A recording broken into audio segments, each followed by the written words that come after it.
From Wish TV and the All Indiana Podcast Network, this is the News 8 Daily 8 Podcast, a Wish TV News 8 update.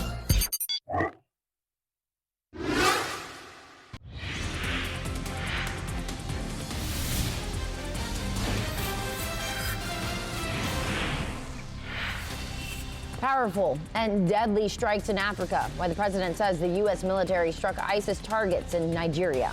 And a Christmas morning fire ahead, how the family managed to escape. News 8 Daybreak starts now.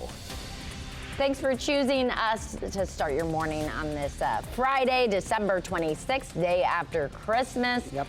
It's a foggy start outside, Marcus, and it's going to be nicer later on, but we got to get through some pretty thick stuff. Yeah, it's pretty dense. This isn't going to be an all day. It probably isn't an all morning thing, but if you are an early morning, if you have to work this morning, if you are doing some traveling here this morning, just be advised. Right through the heart of the state, we've got some really thick fog.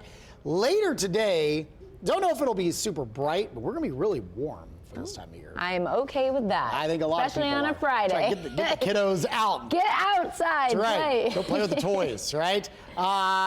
There's your fog. This is all along a warm front that is dragging through the state. And eventually, behind it, the warmer air will file in behind that. It's still not bad right now. We're close to 50 in a lot of spots in central Indiana. Our visibilities, though, are less than a mile, and that's where you run into some problems here. Anywhere in this bright white, that's where you have very limited visibility. We'll show you traffic here in a bit. The cameras are not great, nor is this one. You should be seeing downtown Indianapolis. You cannot, obviously. 47 with the fog, you're getting a little bit of drizzle and mist. East wind at around 6 miles per hour. 47 in Lafayette, 42 Kokomo, 45 in Muncie. But on the back end of this warm front, look at Terre Haute already into the low 60s this morning. That is without the aid of any sunshine. We're still a couple hours away from daybreak. 55 in Bloomington. Bedford is at 58. So this does show you the surge of warm air that's coming in as that warm front lifts north for this morning. Eventually, the cold front, the dragging cold front behind it, will kind of clean the air up a little bit. Fog, mist goes away. Probably won't get the cloud cover out of here, although I'm cautiously optimistic we may squeeze some sunshine out later this afternoon. 63 for your high today. Shy of the record. Today's record is 67, but we're close. I think mid-60s will be common across the area. Weekend looks pretty mild as well, but by the end of the weekend, big changes, rain, storms, and some cold coming our way. We'll break it down in my Storm Track 8 forecast in just a few minutes. 6:02 this morning. Let's check in on traffic this morning. And as mentioned, very foggy here this morning. We did get a report of a crash. You'll see it on the system here at 465 at Emerson. So that's real close, or this would be west of Emerson and 65 too. I'm not seeing it currently. We'll keep an eye on this here for this morning. I'm definitely seeing some brake lights off in the distance though. So you may be dealing with that again. That'd be westbound right here. And so the view, that camera view is right around here. So it'd be real close to the approach, maybe on the ramps to get onto 465. Traffic Watch map presented by Attorney Nathaniel Lee. Lee Cossom-Figley, that's the only incident that I have reported. Everybody else is in great shape this morning, including all of 465. Up in Fishers, not bad. It's a little busy, but not terrible. Southbound 69, all the headlights coming toward you at 96th Street, usually a very busy part of town this time of morning, but different volume here for the day after Christmas, obviously. Northeast side drive times are excellent. I-69 Fishers down to 465, 4 minutes. Allisonville Road, Noblesville to 465, 10 minutes. And Keystone, Carmel down to Fall Creek, a 13-minute drive this morning. Marcus, thank you. We are following breaking news. Indianapolis police say they are working to determine if 2 overnight shootings on the city's Near East Side are connected. Officers say they were headed to an unrelated call at around 1 this morning when they saw a large fight on North Rural Street near East Michigan. At that scene, investigators found a man who had been shot. He died at the hospital. IMPD says they saw a man run from the scene and take off in a car. Police caught him on I-70 near Emerson Avenue and detained him. People have just enjoyed time with their families. People have gathered together at a day that's filled with so much joy all over our city. And we have a man who's lost his life. So we're not lost on that fact. It's tragic, and nobody wants to respond to a scene like this, and no family wants to get that news that a family is unfortunately going to get. Well, investigators were on that scene. They say another car pulled up with a man and a woman shot inside. The woman is critically injured and the man is stable. IMPD has not said where they think the two were shot and are working to determine if the shootings are connected. We, of course, will keep you updated on this story at Wish TV and wishtv.com. New this morning, IMPD says a pedestrian is dead after a hit-and-run crash on the city's west side. Police say an SUV hit the woman and fled from that scene. Now officers are searching for the driver. It happened just before 12:30 this morning at the intersection of South Girls School Road and Rockville Road. Police say they found the SUV abandoned on Beachway Drive next to 465 on the southbound side, but they have yet to locate the driver. The mayor in Louisville, Kentucky, says a 15th person has died as a result of a UPS plane crash, that crash that happened in early November. This is video from surveillance, a security video nearby. Officials say an engine fell off the plane's left wing as it took off from the hub in Louisville, leading to that crash. 3 pilots and 11 people on the ground initially died in that situation. The mayor of Louisville, though, posted on social media late last night that Elaine Rodriguez Colina died yesterday as a result of their injuries from the crash. The National Transportation Safety Board says its preliminary report that there is evidence that there were cracks in the left wing engine mount that may have led to that crash. Also new this morning, President Trump confirms the U.S. carried out strikes against ISIS targets in Nigeria overnight. President says the strikes were powerful and deadly and are because Christians in the country are being targeted. In a post on Truth Social, Trump wrote, "I've previously warned that these terrorists, that if they did not stop the slaughtering of Christians, there would be hell to pay. And tonight there was. The Department of War executed numerous perfect strikes, as only the United States is capable of doing." One analyst says the attacks are a culmination of conservative pressure. Both Christians and Muslims, which are the 2 main religious groups in Nigeria, have been victims of attacks by radical Islamists, according to analysts. But the plight of Nigerians, Christians in particular, have been an animating subject for American conservatives who have urged President Trump to do more to protect the Christian population there. The number of people killed and the extent of damage is not known yet. 6:07 now. Ken Nunn, a prominent personal injury lawyer here in Indiana, has died. His law office confirmed his death in a statement on social media. It says Nunn died on Christmas Eve, but did not say how. Nunn was a familiar face on several commercials and billboards around the state. He was described as tough, smart, and incredibly organized. Ken Nunn was 85 years old.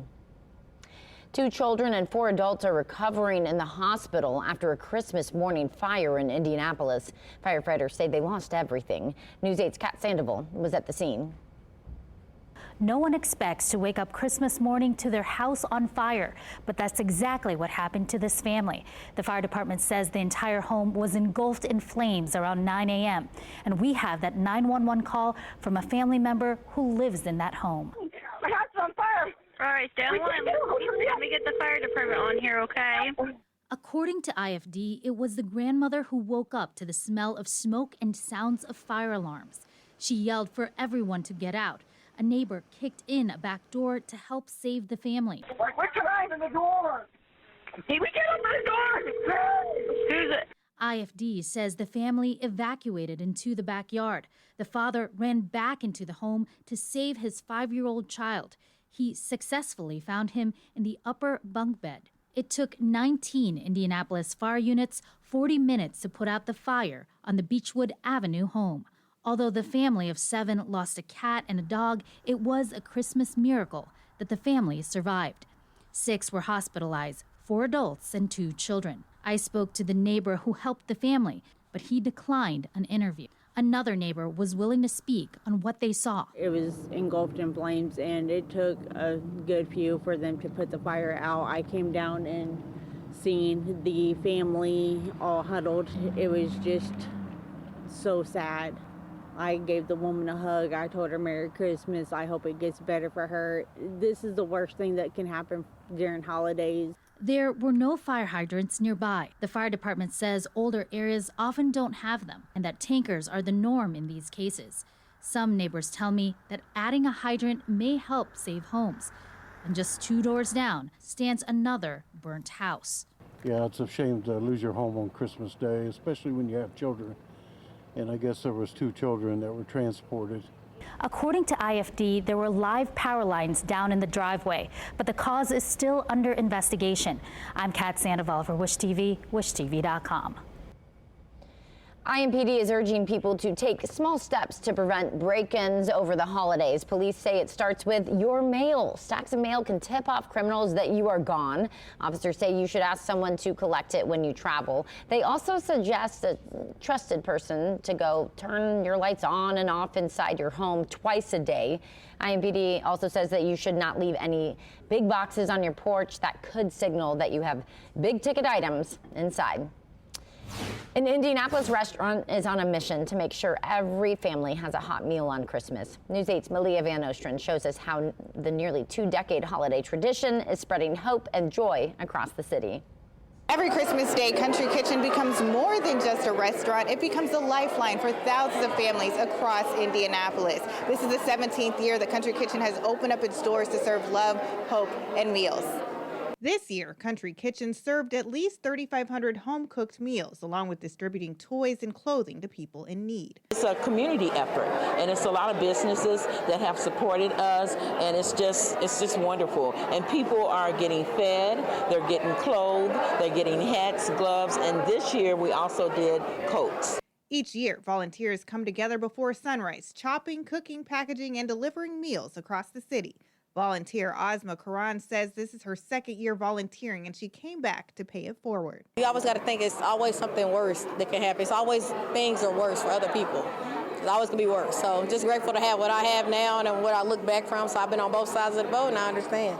Andrea Neely and her family have volunteered with Kountry Kitchen since the beginning. When it first started and they were launching this, I got a call and I was like, this would be great. A great way to give back to the community and a great way to actually allow my kiddos to be a part of it. So it's a family affair. As Neely sees it, it's all about making a difference in your own community and making that commitment to be a staple. Neely's son, also a volunteer, says the spirit of giving is now instilled in him. I moved out to Denver recently and I'm starting to do some food pantries out there as well. And it just becomes kind of part of you at a certain point. When I was a kid, I didn't like to serve. I thought it was kind of annoying, which is pretty bad. But now it's something I probably can't live without.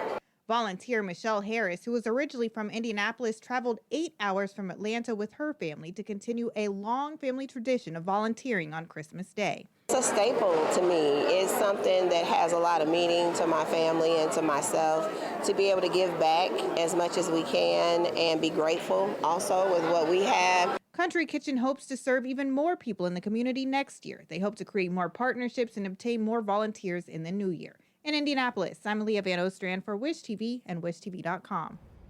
Time now is 6:12. Pumped up Pierce, the Colts wide receiver, reflects on an electric connection with QB Phillip Rivers as Colts get ready to take on the Jags.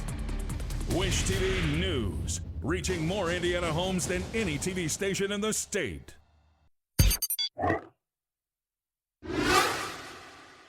This is the News 8 Daily 8 podcast, a Wish TV News 8 update on demand. For even more, on demand and on the go. Connect with Wish TV on Facebook at wishtv.com and on the free Wish TV mobile app. Thank you for listening. And be sure to like, subscribe, and follow this podcast for updates every weekday morning on the All Indiana Podcast Network and wherever you get your podcast.